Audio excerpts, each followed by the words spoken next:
Hello student, I am Sachidan Singh. Welcome to all students in my channel.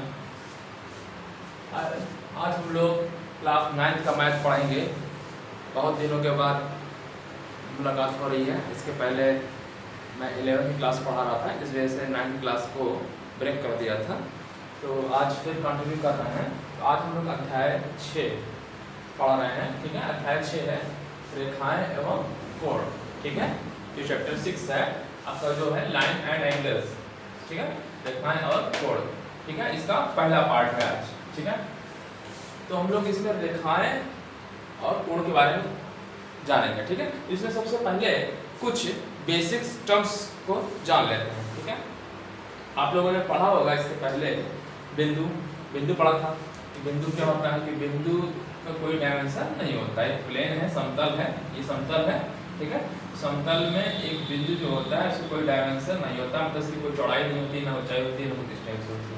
तो बिंदु क्या होता है, सिंपल सा समझ लीजिए कि एक समतल में एक बिंदु होता है, एक पॉइंट, एक बिंदु जिसका कोई विमा नहीं होती, मतलब ना उसकी चौड़ाई होती है ना ऊंचाई होती है। ठीक है, अच्छा रेखा क्या होती है? रेखा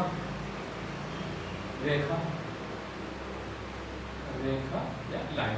ठीक है, दो बिंदुओं से, एक बिंदु ये है, एक बिंदु ये है, इसको मिला दिया। ठीक है, तो दो बिंदुओं को मिलाने से एक रेखा बनती है। क्या बनती है? एक रेखा बनती है। इसे बोलेंगे रेखा बोलेंगे या लाइन बोलेंगे।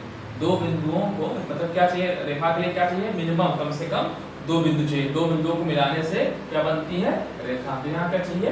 दो बिंदु चाहिए, 2 पॉइंट्स चाहिए। दो बिंदु को मिलाने से रेखा बनती है। अब रेखाखंड की बात, तो दो बिंदु मान लिए हैं, तो ये क्या है? एक रेखा है।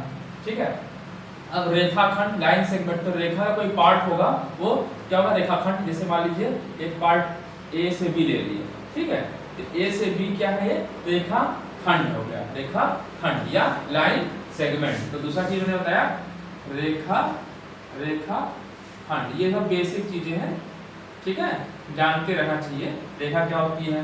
रेखा क्या होती है? दो बिंदु को मिलाने से एक रेखा बनती है। ठीक, अच्छा रेखाखंड क्या होता है? Line segment. लाइन सेगमेंट क्या होता है? जब दो रेखा का पार्ट, रेखा का भाग, रेखा का एक भाग जो है रेखाखंड कहलाता है। कोई रेखा ये है, एक रेखा है। ठीक है, तो रेखा को हमेशा दोनों साइड में दिखाते हैं, है ना? ये जो एरो है, जो इधर लिखा है निशान, एरो का निशान, ठीक है, इधर भी दिखाएंगे, इधर भी दिखाएंगे। ठीक है, तो ये पूरा एक रेखा है, और ये ए बी क्या है? रेखाखंड है। क्या है? रेखाखंड है। ठीक है, इसके बाद आया किरण। किरण को जब दिखाएंगे, किरण में क्या होता है कि एक ही बिंदु होगा, एक अंत बिंदु होगा। ठीक है, ये एक साइड से ऐसे खींचेंगे तो ये एक अंत बिंदु, इसे क्या बोलेंगे? अंत बिंदु। ठीक है, अंत एक अंत बिंदु होगा। ठीक है, और एक डायरेक्शन में खुला होगा, एक साइड में जा रहा होगा। तो एक बिंदु से जो जा रही है ना, और एक ही डायरेक्शन में इसका होगा, तो इसे बोलेंगे रेस बोलेंगे। क्या बोलेंगे? रेस या किरण बोलेंगे। तो इसमें एक अंत बिंदु होता है। रेखाखंड में क्या था? दो अंत बिंदु हो गया ये। ठीक, और रेखा में कोई अंत बिंदु नहीं है, चलती जा रही है रेखा में। रेखाखंड की जब बात करें तो यहाँ पे बीच में हो जाएगा।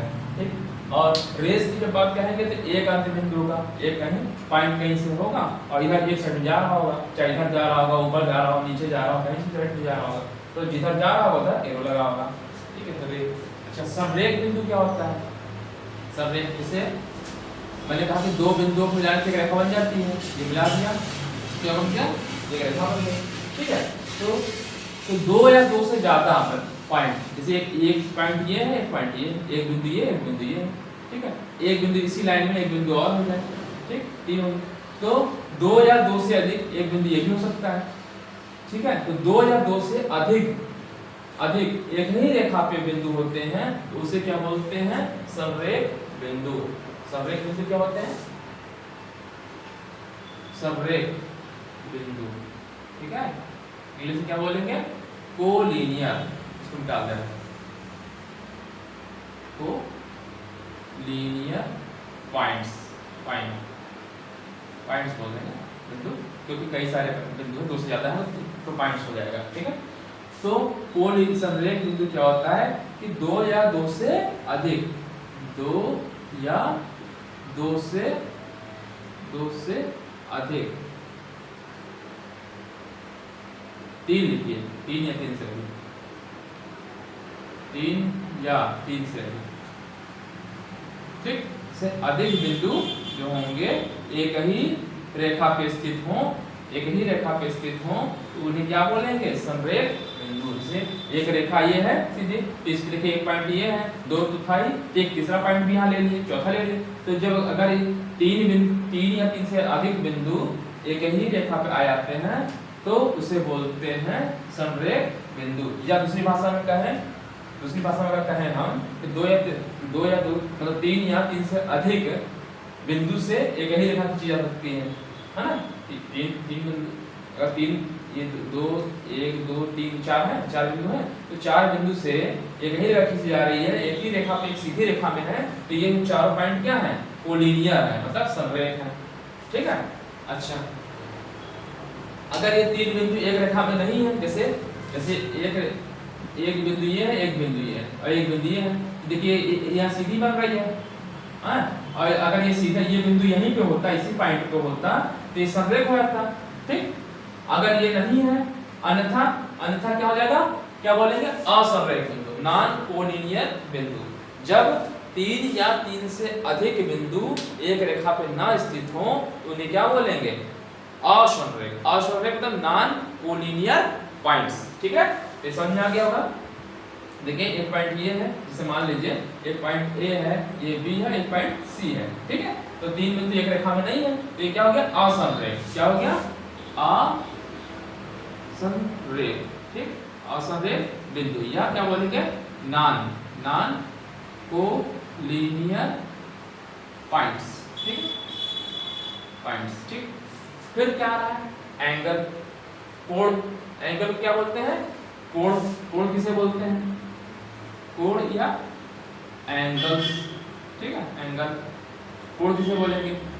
जब 2 रेखाएं, 2 रेज, ये एक रे है, एक रेज ये है, मतलब एक किरण ये है, किरण को जब भी इस दिखाया जाता है, और एक किरण ये है, तो जब 2 किरण एक ही बिंदु पे काटती हैं, एक बिंदु, ठीक है, इसे बोलेंगे क्या? उभयनिष्ठ बिंदु। जहाँ पे कट रही है एक जगह पे, इसे बोलेंगे, जो ये पॉइंट है ये वाला, इसे बोलेंगे उभयनिष्ठ मतलब कॉमन है बिंदु। भाई ये रेखा में मिल रही है, ये मिल रही थी, ये उभयनिष्ठ बिंदु हो गया। तो जब, ठीक है, अच्छा जो यहाँ पे मिल रही है इसे बोलेंगे वर्टेक्स। क्या बोलेंगे इसको? इंग्लिश में वर्टेक्स। ठीक है, वर्टेक्स बोलते हैं इसको। ठीक है, शीर्ष, इसको क्या बोलते हैं? उभयनिष्ठ बिंदु जो है, इसी को यहाँ पे मिल रहा है, इसको हम क्या बोल दिए? शीर्ष कह दिए, या इंग्लिश में इसको वर्टेक्स कह दिए।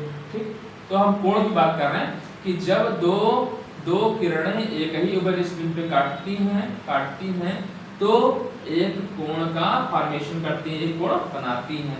ठीक है, तो ये जो बीच का जो ऐसे मैंने लिख दिया है, ये क्या है? कोण है।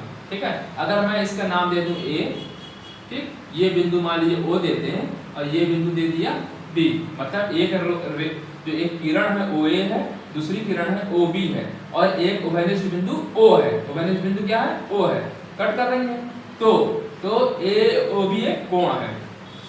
तो कोण को कैसे लिखेंगे? कोण का ये सिंबल है, कैसे? ऐसे करिए, ऐसे कर दीजिए। ठीक है, और कौन सा कोण लिखना है? ए ओ बी, या हम इसको ऐसे भी लिख सकते हैं, बी ओ ए। बात एक ही है, हम ऐसे भी लिखते हैं बी ओ ए, ये क्या है? कोण है। ठीक है, समझ में आ गया होगा।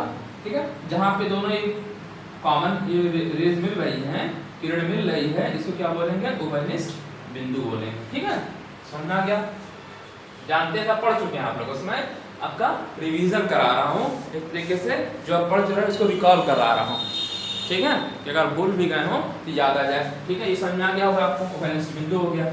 अच्छा, इसके बाद जो कोण आप लोगों ने पढ़ा होगा, कई तरह के कोण पढ़ चुके हैं आप लोग, न्यून कोण, समकोण, अधिक कोण, विषम कोण, प्रतिवर्ती कोण, पूरक कोण, संपूरक कोण, आसन कोण। ठीक है, तो अब बात आ जाए, ठीक है, तो कोण समझ में आ गया आपको। ठीक है, अब हम बात कर रहे हैं कोण का। तो जो कोण कितनी तरह के कोण आप लोगों ने पढ़ा है, तो सबसे पहले हम ले रहा है न्यून कोण।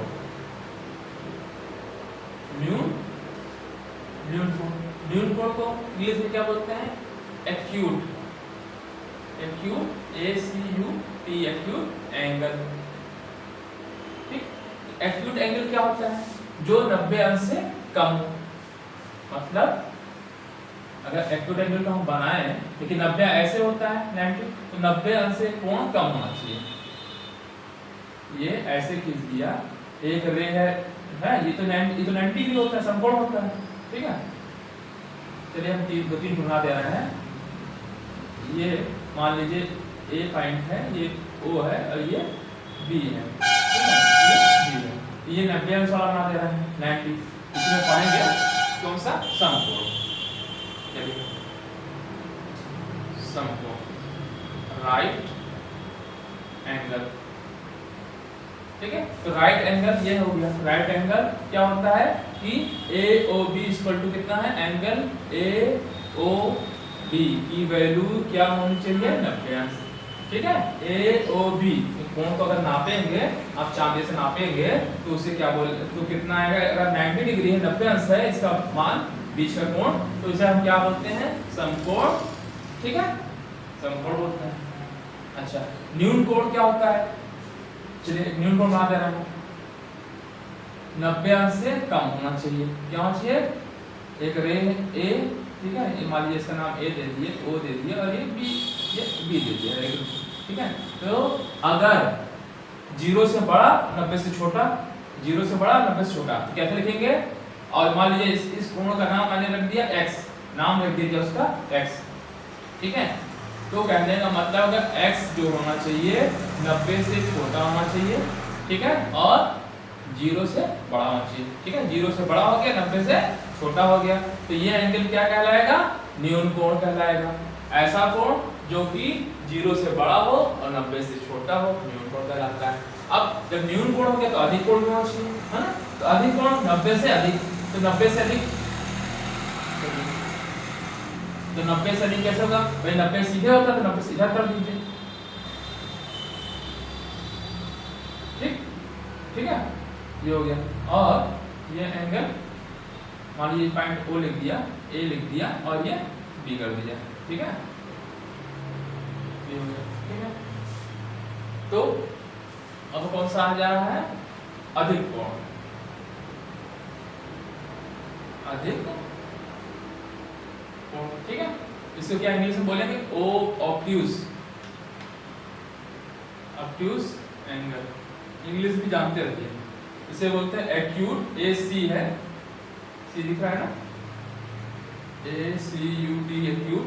और अधिक कोण को बोलेंगे obtuse angle, OBTUS obtuse angle. ठीक है, तो इसकी वैल्यू क्या? 90 से अधिक होनी चाहिए और 180 से छोटी होनी चाहिए।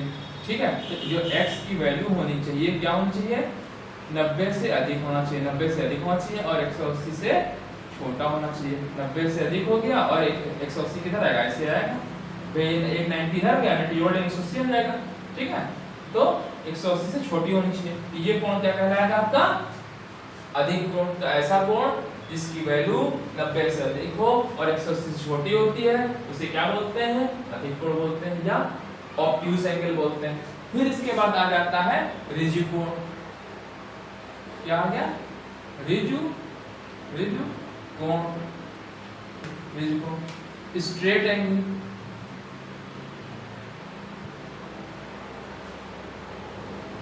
ठीक है, रिजु कोण मतलब ऐसा कोण, ये बीच में O है। ठीक है, और इधर आपने मान लीजिए A जो भी माना हो, मान लीजिए इधर A माना है, चलिए A हो गया और एक रे है, इसका पॉइंट B है। तो ये जो ये कोण है, तो इसकी जो वैल्यू 180 अंश अगर होती है, ठीक है, 180, और ये अंश को ऐसे लिखते हैं, इसको ऊपर करके। ठीक है, यहाँ पे x अंश लिख दे रहा है। ठीक, ऐसे ये 90 ऐसे। ठीक है, हल्का ये पॉइंट नहीं है, इसको ऐसे लिखना है। अगर देखें तो ये ऐसे लिखा जाता है। ठीक है, वो पॉइंट आपको लग रहा होगा, ऐसे लिखते हैं 90 अंश। ठीक है, अंश इसे बोलते हैं। ठीक है, तो रिजु कोण ऐसा कोण जब x की वैल्यू क्या हो जाए, जो ये मान लीजिए इसका नाम x है, तो x एंगल कितने हो जाए, इसका मतलब या लिखें ए ओ बी, एंगल जब भी लिखेंगे ए एंगल के लिए क्या चाहिए, कोण के लिए क्या चाहिए, रेस चाहिए, ए ओ बी, ठीक है। तो यहाँ पे स्ट्रेट हो गई पूरी ए ओ बी, ठीक है। तो एंगल, इंग्लिश में क्या बोलेंगे, एंगल या कोण, ए ओ बी, ए ओ बी कितना, अगर 180 है तो इसे क्या बोलेंगे, त्रिकोण बोलेंगे, स्ट्रेट एंगल। फिर आता है प्रतिवर्ती कोण, प्रतिवर्ती कोण, ठीक है। इसको बोलेंगे रिफ्लेक्स, रिफ्लेक्स, रिफ्लेक्सिव नहीं वाले, रिफ्लेक्स एंगल, ठीक है। इसको बोलते हैं रिफ्लेक्स, ठीक है। रिफ्लेक्स एंगल क्या होता है, इसको बोलते हैं रिफ्लेक्स, मैंने गलत लिख दिया था, ठीक है, रिफ्लेक्स, रिफ्लेक्स एंगल, ठीक है, ठीक है। तो अच्छा, अब कौन सा कोण बचा है इसके बाद, रिफ्लेक्स हो गया, और कौन सा है, इन कोण और बताते हैं आप लोगों को, चलिए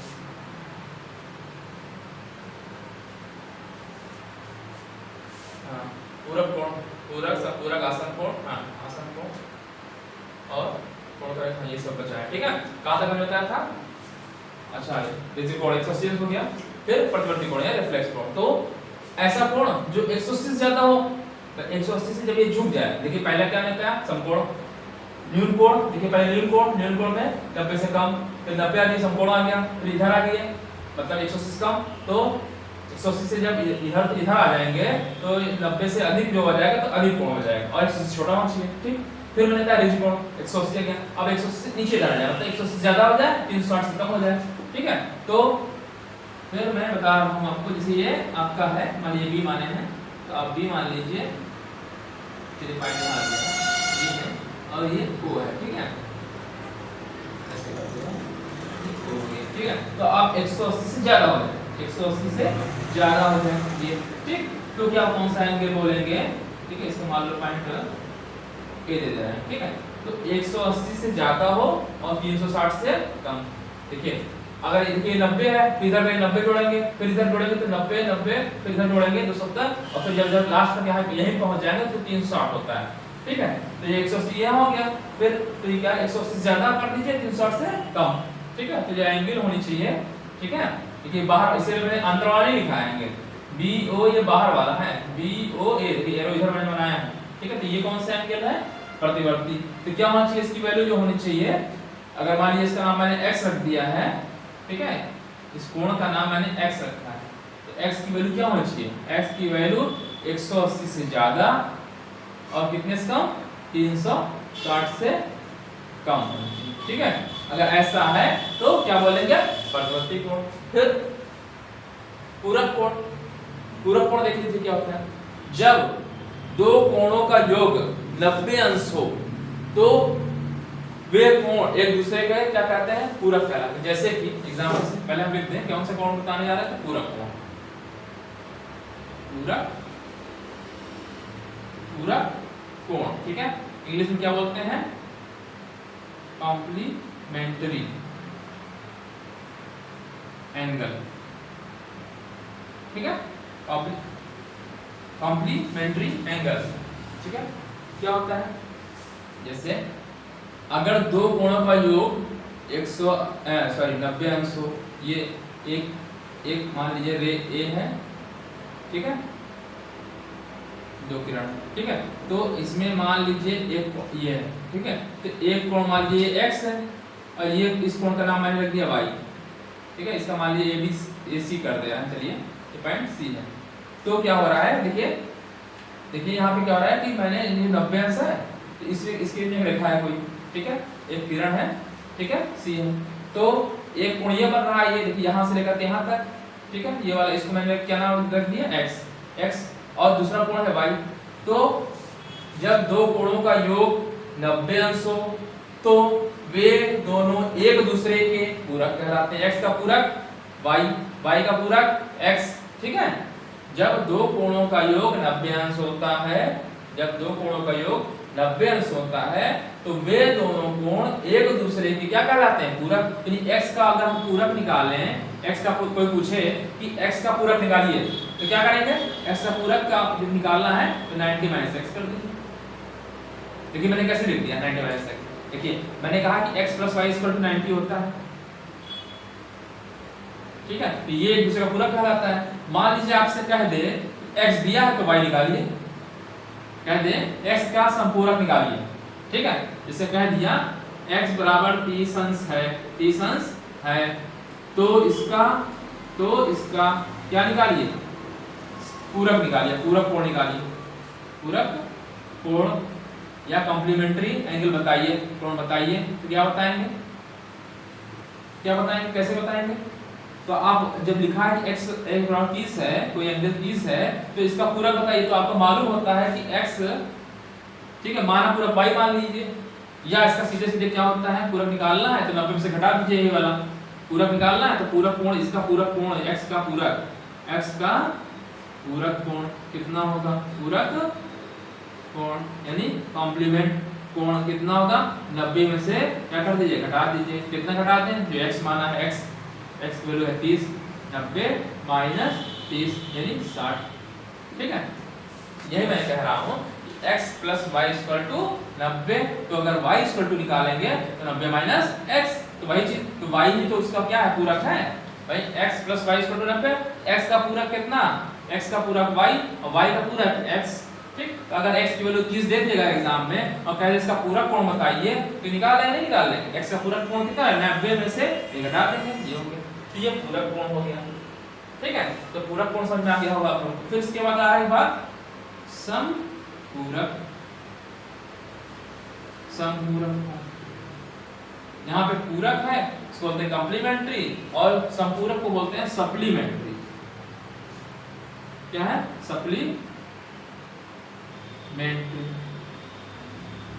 सप्लीमेंट्री एंगल। तो अब सप्लीमेंट्री में क्या होगा? दो कोणों का योग 180 अंश हो जाएगा। बस यहाँ पे क्या हो जाएगा? जब दो कोणों का योग क्या हो जाए? 180 अंश हो जाए तो वे दोनों कोण एक दूसरे के क्या कहलाते हैं? संपूरक कोण कहलाते हैं या सप्लीमेंट्री एंगल कहते हैं, ठीक है। अब इसी तरह से कहते हैं कि x का वैल्यू 30 है तो उसका संपूरक कोण निकालिए। क्या निकालेंगे? x का संपूरक, तो कितने से घटेगा? 180 में से 30 घटेगा, ठीक है, निकाल लेंगे आप। समझ में आ गया होगा। तो संपूरक कोण क्या होता है? जब दो कोणों का योग 180 अंश होता है तो वे दोनों कोण एक दूसरे के संपूरक कोण कहलाते हैं, ठीक है। तो ये समझ में आ गया होगा संपूरक कोण। अच्छा, अब अगला जो पॉइंट है आपको पढ़ना है आसन कोण से कहते हैं, ठीक है। समझ में आ गया होगा, आसान था, कुछ कठिन नहीं था। इसको दिखाना चाहते हैं संपूरक कोण को, दिखा दीजिए ऐसे। संपूरक में क्या होना? 180 अंश होना चाहिए। तो चलिए ये पॉइंट ए है, एक पॉइंट है बीच में, तो ये स्ट्रेट लाइन है तो अच्छा हो गया बनाने में, ठीक है। अच्छा, नीचे का पॉइंट दिख रहा है कि नहीं दिख रहा है? मैं देख लो जरा। हाँ दिख रहा है, चलिए ठीक है। ये तो एक कोण मान लीजिए, ये मैंने दिखा दिया, ये पॉइंट मान लो, यहाँ मान लो, ठीक है, ये ये इसको कैंसिल कर दिया, ठीक है। तो ये मान लिया मैंने x और ये मान लिया y। x + y क्योंकि स्ट्रेट लाइन है, जब एक सीधी रेखा होती है तो इसका दोनों का योग 180 अंश होता है। अब ये थ्योरम पढ़ेंगे इसके बाद की गणित पढ़ेंगे। तो बस ये जानिए, अगर दो कोणों का योग 180 अंश है तो वे दोनों कोण एक दूसरे के, मतलब x का संपूरक y, y का संपूरक x, ठीक, कहलाएगा, ठीक।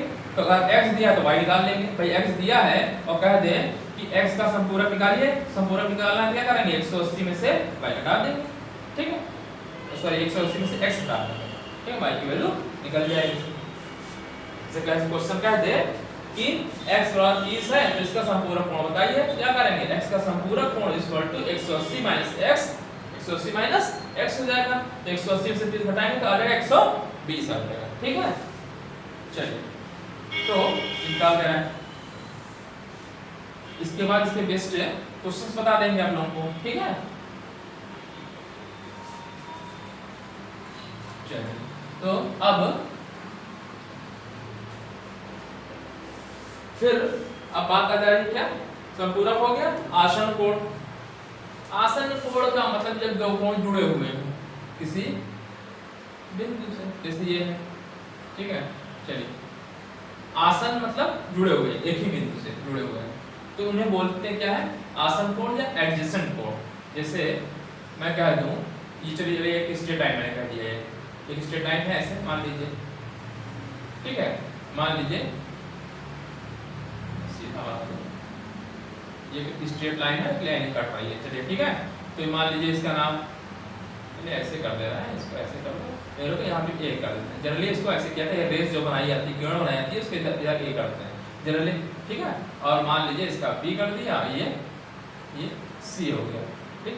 और ये जहाँ कट कर रहा है मान लीजिए ओ है, तो एक कोण ये बन रहा है, दूसरा कोण ये बन रहा है, ठीक है। तो बिंदु ओ पे क्या हो रहा है, ए ओ सी एक कोण है और एक बी ओ सी है, इस बिंदु पे कट रहा है, कट कर रहा है, ठीक है, कट कर रहा है। तो ये जो एंगल है आपका एंगल बी ओ सी, एंगल बी ओ सी, ठीक। और दूसरा एंगल सी ओ ए कहें या ए ओ सी, बात एक ही है, ठीक है। एंगल क्या ए ओ सी क्या है, एडजेसेंट है, क्या है, एडजेसेंट है या आसन कोण है, आसन कोण, आसन कोण। आसन कोण का मतलब ये होता है एक ही कॉमन बिंदु हो, एक ही क्या होना चाहिए, एक ही उभयनिष्ठ, एक उभयनिष्ठ बिंदु होना चाहिए। एक उभयनिष्ठ बिंदु मतलब दोनों पर देखिए एक कोण ये बन रहा है, ये बन रहा है, तो ये उभयनिष्ठ बिंदु क्या है, ओ। तो एक उभयनिष्ठ बिंदु होना चाहिए, बिंदु, ठीक, ओ हो गया, ठीक। फिर क्या होना चाहिए, एक कॉमन, एक उभयनिष्ठ कोई रेखा होनी चाहिए, किरण होनी चाहिए, कह सकते हो। एक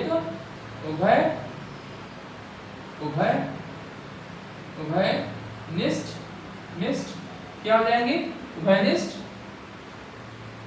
किरण, एक उभयनिष्ठ किरण या रेखा बोल सकते हो, ठीक है। एक उभयनिष्ठ किरण अगर हो, ठीक है, तो एक उभयनिष्ठ किरण ये है और ये उभयनिष्ठ बिंदु है, तो इसके बाद जो बची दो, तो दोनों क्या है, उभयनिष्ठ के दोनों ओर है। ये उभयनिष्ठ जो रेखा है आपकी, ठीक है, या भुजा भी बोल सकते हो, उभयनिष्ठ भुजा बोल सकते हो इसको हम भुजा भी कह सकते हैं, ठीक है, इसको, ठीक, ये इसको, ये भुजा हो गई कोण। तो उभयनिष्ठ जो भुजा या उभयनिष्ठ रेखा या किरण है, ठीक है, तो इसके अलावा दूसरी जो बच रही हैं दोनों इसके अपोजिट डायरेक्शन में, इसके अलग है, ठीक है, ठीक है। जिसे एक एडजेसेंट मैं कह दूं, देखिए कोणीय बना हुआ है, मान लीजिए ए है, ठीक है, आप ऐसे लिखते हो ना, ऐसे लिखते हो, चलो ऐसे लिखते हो, मैं ऐसे भी कर सकता हूँ, ठीक है। और ये मान लीजिए कह दिया सी है, बीच में सी है, तो क्या है, और ये ओ है, तो सी ओ ए और बी ओ सी ये क्या है, ये क्या एडजेसेंट है, जुड़ी हुई है, कहाँ पे, इस पॉइंट पे जुड़ी हुई है। तो ये जो जुड़ी हुई है इसको क्या बोलते हैं, एडजेसेंट या बोलते हैं आसन कोण।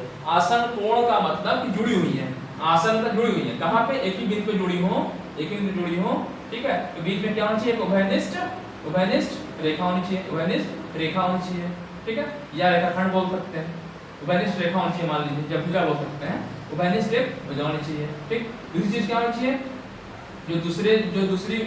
दूसरा जो कोण बना रहे हैं, जो दूसरी जो भुजाएं हैं, दोनों भुजाएं वो उभयनिष्ठ भुजा के दोनों ओर होनी चाहिए, अलग अलग। देखिए उभयनिष्ठ भुजा के एक इधर उभयनिष्ठ भुजा, ये उभयनिष्ठ भुजा है, इसके इधर जो एक भुजा है और एक दूसरी तरफ साइड में भुजा है, एक भुजा ये है, ठीक है। तो उभयनिष्ठ भुजा के दूसरी ओर होनी चाहिए, तो इसे बोलते क्या है, आसन कोण। बस एक चीज ध्यान से समझिए, आसन कोण का मतलब ये होता है कि एक कोण ये बी ओ सी है और ये इसमें एक बिंदु जो रेखा कॉमन है सी ओ ए, ठीक है, ये कॉमन है ना। देखिए ये बिंदु ले रहा है, देखिए मैं ऐसे कहूँ कोण बी ओ सी, एंगल बी ओ सी, ये सी ओ सी यहाँ पे कॉमन है और ये सी ओ ए, ठीक है, एंगल सी ओ ए। ये क्या है? आसन कोण, एक ही बिंदु पे जुड़ी हुई है और ये भुजा कॉमन है, ये भुजा क्या है आपके उभयनिष्ठ है, तो इसे बोलेंगे आसन कोण। ठीक है। अच्छा, कोणों का रैखिक युग्म, अगला पॉइंट है कोणों का रैखिक युग्म। ठीक है। लीनियर रैखिक युग्म, लीनियर पेयर ऑफ एंगल्स। ठीक है। रैखिक मतलब लीनियर हो गया, युग्म यानी पेयर, पेयर दो का पेयर हो गया, पेयर किसका? कोणों का। तो इसे बोलेंगे इंग्लिश में linear, linear pair of angles, कोणों का पेयर। ठीक, उसी को बोलते हैं कोणों का रैखिक युग्म। तो रैखिक युग्म का जब बात कर रहा है तो क्या होना चाहिए? जो कोणों का योग, जैसे यहाँ दो कोण है ना, एक कोण क्या है? BOC है, दूसरा कोण है COA है। ठीक है। तो अगर इन दोनों का योग, इन दोनों कोणों का योग 180 अंश आ जाए, 180 अंश आ जाए तो उन्हें बोलेंगे रैखिक युग्म। या दूसरी भाषा में कहें, देखिए मैंने कहा यही है, तो मैंने कहा कि ये एक रेखा थी है, तो हम ये वाली रेखा उठा करके ऐसे करते हैं, ऐसे, ये रैखिक युग्म हो जाएगा। ठीक है। मतलब एक देखिए ऐसे बना हुआ था, ये ऐसे था, मैंने बना दिया ये। ठीक है। और ये O था और एक एंगल ये C था, है ना, ये वाला C था छोटा वाला, ये C था। ठीक है। तो ये वाला जो रेखा जहां से उठ करके यहाँ पे आ जाए, अगर ये इस साइड में आ जाए, ठीक है, ये अगर ये B हो जाए, ठीक है, तो ये दोनों रैखिक युग्म बनाएंगे। मतलब इन दोनों का कोण और इन दोनों का कोण योगफल कितना होगा? 180 अंश। यही चीज कह रहे हैं कि आसन कोणों का रैखिक युग्म, यदि दो कोण जो हैं इस प्रकार से जुड़े हुए हैं कि उनका योग 180 अंश है, तो दो कोण जुड़े हुए हैं, ये कोण और ये कोण, तो ये दोनों कोण इस प्रकार से जुड़े हैं कि इनका दोनों का योग 180 अंश हो जाए, तो ये क्या बनाती हैं? उभयनिष्ठ क्या बनाती हैं? रैखिक युग्म बनाते हैं।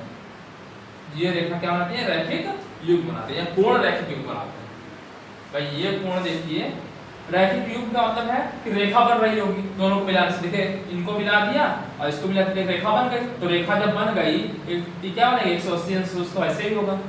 एक सीधी रेखा में 90 अंश ये होता है, एक 90 ये होता है, तो जोड़ोगे तो कितना आ जाएगा? 180 अंश आ जाएगा। ठीक है। तो जब दो कोणों का योग 180 अंश होता है, तो ये दोनों कोण एक रैखिक युग्म बनाते हैं। ठीक है। अच्छा, समझ आ गया होगा रैखिक युग्म। ठीक है। दो कोण जब 180 अंश हो जाए तो ये रैखिक युग्म बनाते हैं। ठीक।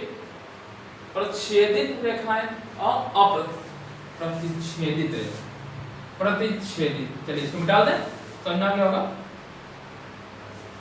चलिए यही लिख दे रहे हैं, देखा चलिए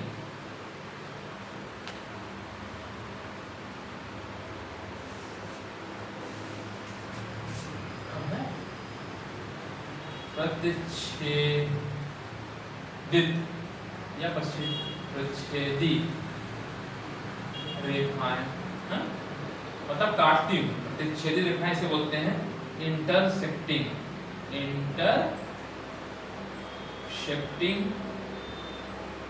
लाइंस। ठीक है। रेखाएं इंटरसेक्टिंग लाइंस। और दूसरी अप्रतिच्छेदी रेखाएं, मतलब जो रेखाएं कटती ना, इसको और क्या बोलेंगे? समांतर रेखाएं भी बोलते हैं इसको, समांतर रेखा। ठीक, रेखाएं। ठीक है। अप्रतिच्छेदित रेखाएं क्या है? Non intersecting line, non intersecting lines. ठीक है। मतलब जो एक दूसरे को नहीं काटेंगे। और समांतर रेखाओं को क्या बोलते हैं? पैरेलल लाइन भी बोलते हैं, पैरेलल लाइंस। ठीक। तो प्रतिच्छेदी रेखा, एक रेखा ये है मान लीजिए, दूसरी रेखा एक ये है, कहीं कट कर रही है। जब कट करती हैं, ठीक है, एक रेखा है ये, चलिए इस रेखा का नाम मैंने बोल दिया, चलिए ए बी। ठीक है। आप एरो लगा दीजिए या ना लगाइए, चलिए मैं लगा दे रहा हूँ। ठीक है, इसका नाम दे दिया आपने सी, इसका नाम दे दिया। ठीक है, तो यहाँ छेद रेखाएं, जब दो रेखाएं, एक रेखा ए बी है और एक रेखा सी डी है, एक बिंदु पे काटती हैं तो इन्हें क्या बोलते हैं? प्रतिच्छेदी रेखाएं। ठीक, या प्रतिच्छेदित रेखाएं, इंटरसेक्टिंग लाइंस, कट कर रही हैं तो इनको क्या बोलेंगे? प्रतिच्छेदी रेखाएं बोलेंगे। फिर अप्रतिच्छेदी रेखाएं, ऐसी रेखाएं जो एक दूसरे को ना काटें, एक दूसरे को ना काटें अर्थात पैरेलल, समांतर हो। ठीक, तो एक रेखा आपकी ए है, मान लीजिए एक रेखा ए बी है, ठीक है, और सी डी मान लेते हैं। ठीक है, जो मैं आगे मैंने आपको बताया था रेखा और रेखाखंड। रेखा मैंने बताया था कि दो साइड खुली होंगी, रेखाखंड बीच का पाएंगे। ठीक है, तो अब जो मैं आपको यहाँ पढ़ा रहा हूँ या किताब में भी आप पढ़ेंगे तो रेखा और रेखाखंड के लिए एक ही वर्ड यूज करेंगे, सिर्फ ए बी लिख देंगे तो समझ जाइएगा वो रेखा ही है। ठीक है, जबकि मैंने क्या बताया है, रेखा को जब भी लिखा जाता है ऐसे दिखाया जाता है। रेखा को अगर सिंबल दिखाया ये, और रेखाखंड को दिखाना है अगर, तो ये बीच का ऐसे पॉइंट दिखाया जाता है। ठीक है, ये रेखाखंड हो गया।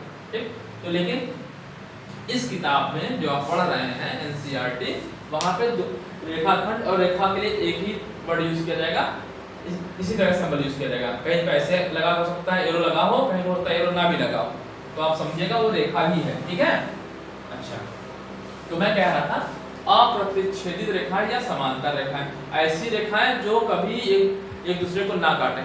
तो कभी एक दूसरे को जब नहीं काटेंगे, इसका मतलब कोई समान अंतर होंगी, तो इसका मतलब समान होना चाहिए, तिरछा लग रहा होगा मतलब समान अंतर होना चाहिए, कटेगा नहीं।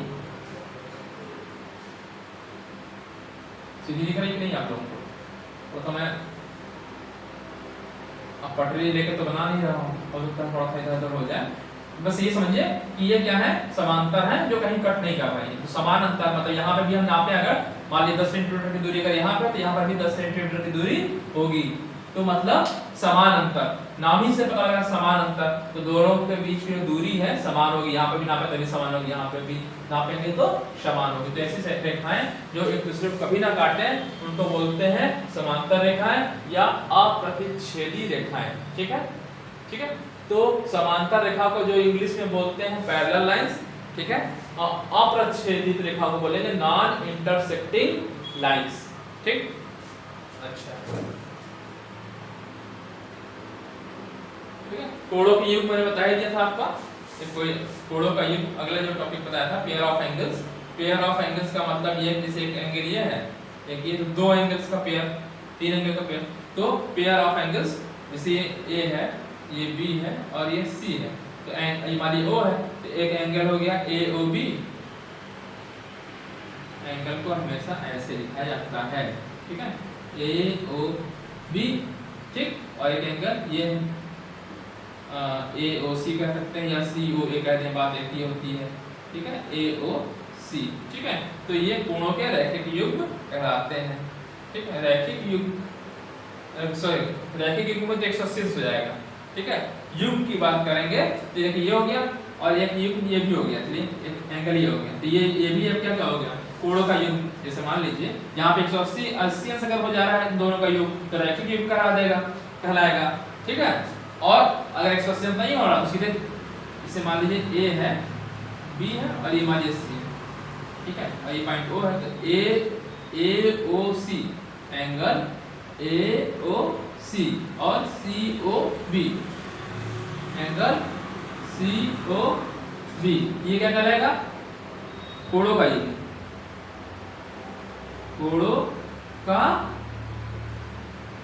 युग्म। ठीक, कोणों का युग्म। ठीक, ए ओ सी सी ओ, देखिए ए ओ सी और ये भी पॉइंट जुड़ रहा है सी ओ बी। ठीक, कोणों का युग्म, और इन दोनों का योग है ए ओ बी के बराबर। अगर आप जोड़ लें तो इसका योग बराबर होगा, देखिए इस कोण को जोड़ लिया और इस कोण को जोड़ लिया तो पूरे वाले कोण बराबर हो जाएगा, हाँ?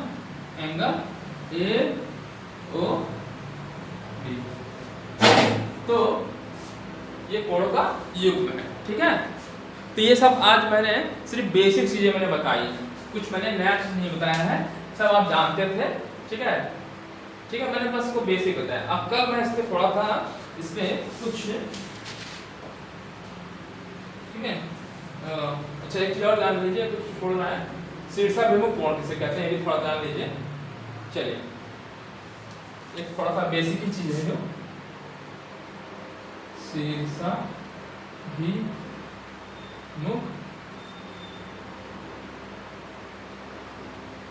कोण, वर्टिकली अपोजिट एंगल, छोड़ दिया क्या जटिल है बता लेना नहीं बताया। तो शीर्षाभिमुख कोण मैंने बताया कि प्रच्छेदित रेखाएं काटती हैं, कट गई, ठीक है। तो अच्छा इसमें देखिए जो ये वाला कोण देखिए, ये वाला ये रेखा इधर कटी यहाँ कटी, तो ये कोण जो है इस कोण के बराबर होगा, ये कोण जो इधर वाला है, ठीक है, यानी एंगल COA अगर हम कहें, ठीक है, तो एंगल क्या कहा COA और BOD, एंगल BOD ये क्या है, शीर्षाभिमुख कोण होते हैं, शीर्षाभिमुख या वर्टिकली अपोजिट एंगल, और ये दोनों बराबर होते हैं, ये दोनों क्या होते हैं, बराबर होते हैं, ठीक है। इसी प्रकार से इधर वाला कोण, अगर इधर वाला कोण रेड से कर दे रहा हूं, ये वाला कोण रेड से कर दिया, ठीक है, ये वाला एंगल और ये वाला एंगल, ये भी वर्टिकली अपोजिट एंगल है, ठीक है। शीर्षाभिमुख कोण जब दो प्रच्छेदित रेखाएं एक बिंदु पे काटती हैं तो ठीक है काटती हैं, मान लिया बिंदु पे काटती हैं, तो मान लिया कि दो रेखाएं AB और CD बिंदुओं पे काटती हैं, तो शीर्षाभिमुख कोण कौन से होंगे, एक COA बराबर होगा BOD, ये दोनों कोण, जो एक कोण है शीर्षाभिमुख कोण है, ठीक है। इसी प्रकार से एक कोण कौन सा बनेगा, ये वाला AOD, ये रेड से मैंने दिखाया है, एंगल AOD ये किसके बराबर होगा, COB, एंगल COB, ठीक है। COB लिख दें या BOC कर दें, बात एक ही है, ठीक है। तो ये आपके शीर्षाभिमुख कोण कहलाएंगे, ठीक है। चलिए तो कल कुछ और चीज देखेंगे और उस पे बेस्ड क्वेश्चंस देखेंगे। तो वीडियो जो है ना बड़ी नहीं बनाएंगे, हम छोटी बनाएंगे कि आप लोग बोर भी ना हो और जो है आप लोग जो है आसानी से इसको देख सकें, डाउनलोड कर सकें और दोस्तों में शेयर कर सकें, ठीक है। छोटे बनाऊंगा, ठीक है। तो आज के लिए इतना ही। अगर आपको कुछ भी समझ में आया हो, ठीक है, अच्छा लगा हो वीडियो, तो हमारे वीडियो को आप लोग क्या करिए, लाइक करिए, ठीक है, अपने दोस्तों में शेयर करिए और सब्सक्राइब करिए, ठीक है। और इसके पहले मैंने 4 या 5 अध्याय डाल दिया है क्लास 9 का, ठीक है। अगर आपके बड़े भाई लोग 11th में हो तो 11th का भी वीडियो पड़े हुए हैं, बता दीजिए, ठीक है। जो लोग आप लोग देख रहे हैं तो वो लोग मेरा देख सकते हैं, ठीक है। और 4 वीडियो पड़े हुए हैं, मेरे चैनल पे जाइएगा, वहाँ प्लेलिस्ट में जाइएगा, प्लेलिस्ट में आप लोग जाइएगा और वहाँ पे अध्याय 1 का भी देख लीजिएगा, अध्याय 2 से करके पूरे पड़े हुए वीडियो, ठीक है। चैप्टर 1 के जो शुरुआत वाले वीडियो, हो सकता है थोड़ा ब्राइटनेस कम थे उस टाइम, मेरे जो है लाइट की प्रॉब्लम थी, तो उस शुरुआत की वीडियो में थोड़ा लाइट की प्रॉब्लम थी, तो थोड़ा लाइट कम है, लेकिन अभी जो है लाइट हमको लग रहा है सफिशिएंट है, जिससे आपको बिल्कुल सही से साफ दिख रहा होगा, ठीक है। तो आप लोग इसको देखिएगा और वीडियो को ज़्यादा से ज़्यादा बच्चों में शेयर करिएगा, ठीक है। थैंक यू, धन्यवाद।